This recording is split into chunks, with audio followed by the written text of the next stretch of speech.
How's it going, guys? I'm here to review Man of Steel 2013.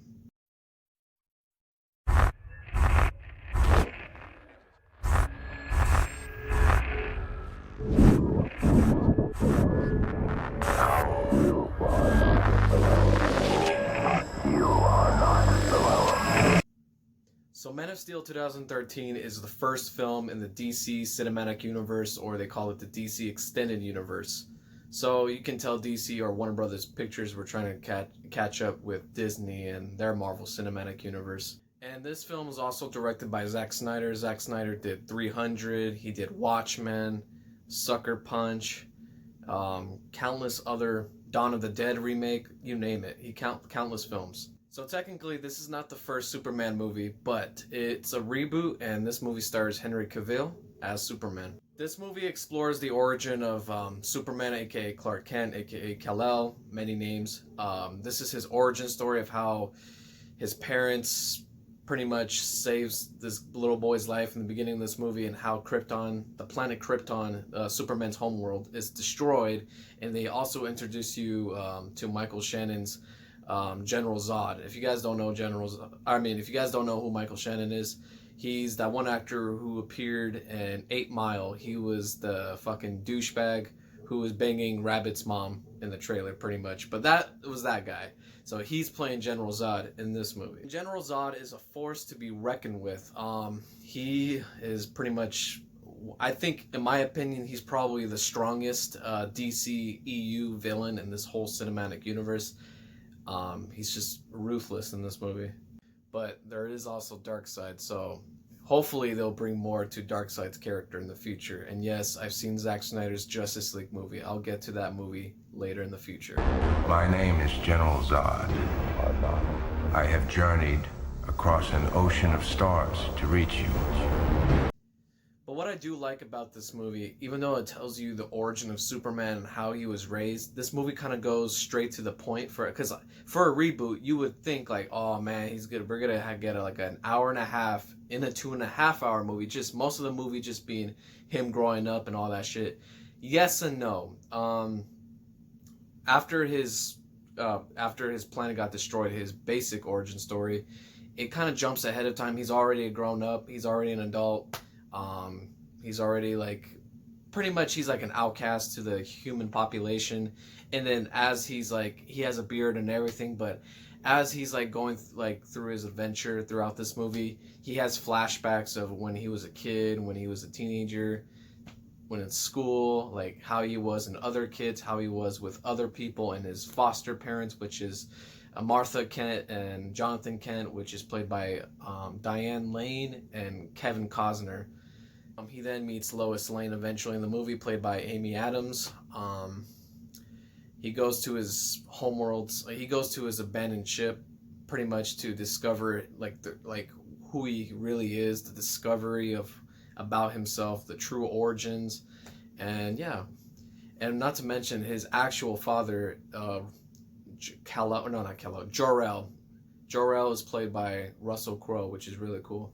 So as Jor-El's spirit, or his consciousness, I can't pronounce the word, but as his spirit lingers the ship, he tells his own sons, Kal-El, that you are from Krypton and Krypton was gonna be destroyed, blah blah blah. I was the one who brought you to this planet, and beware of General Zod. Da da da. He was sentenced to the Phantom Zone, which was a galactic space death sentence.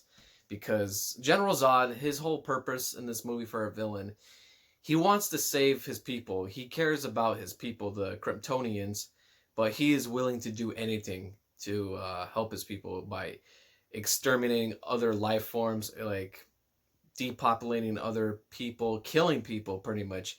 He was gonna, he literally killed his own Krypton lords or masters of, I don't know, they're like the leaders of the planet, so that way they can get it straight to the point where to benefit for their survival of their race.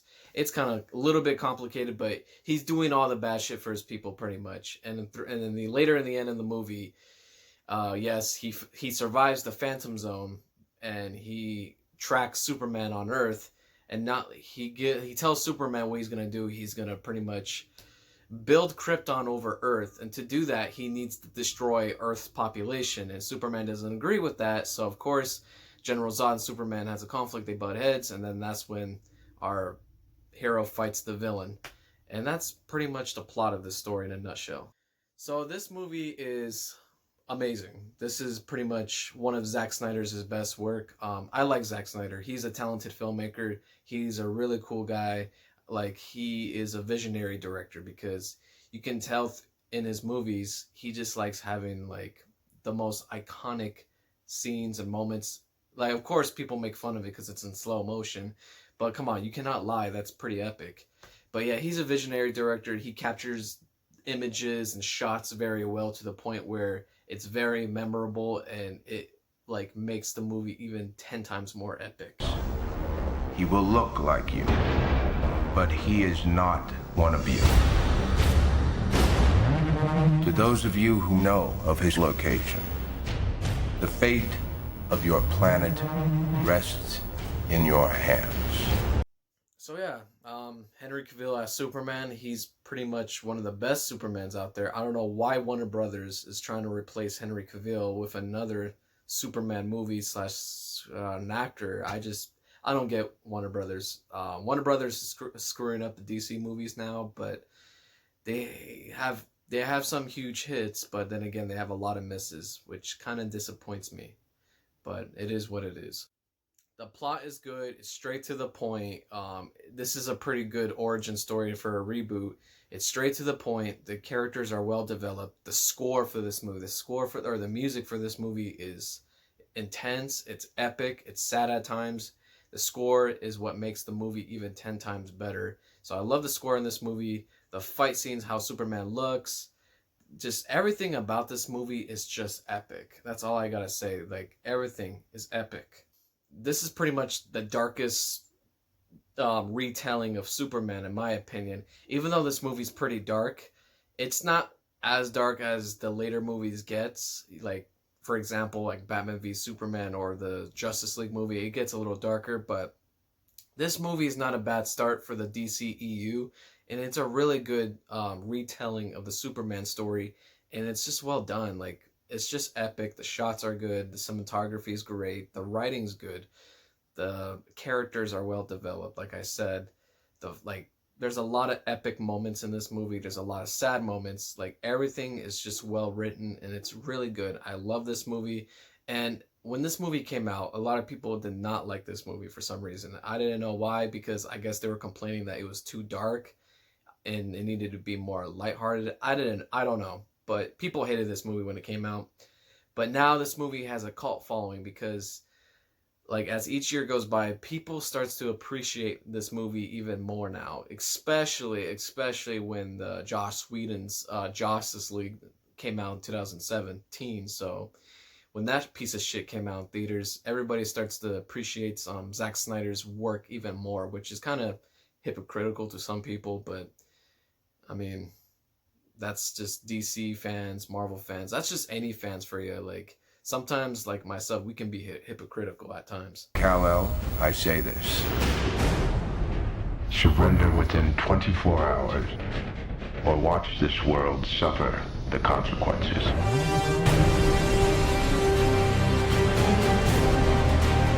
This movie is one of the best superhero movies of all time. It's a cult classic. It's a gem. It's underrated, in my opinion. I don't know why it's underrated. It should be good. It should be overrated to the point. You know what I mean? So it's a really good movie.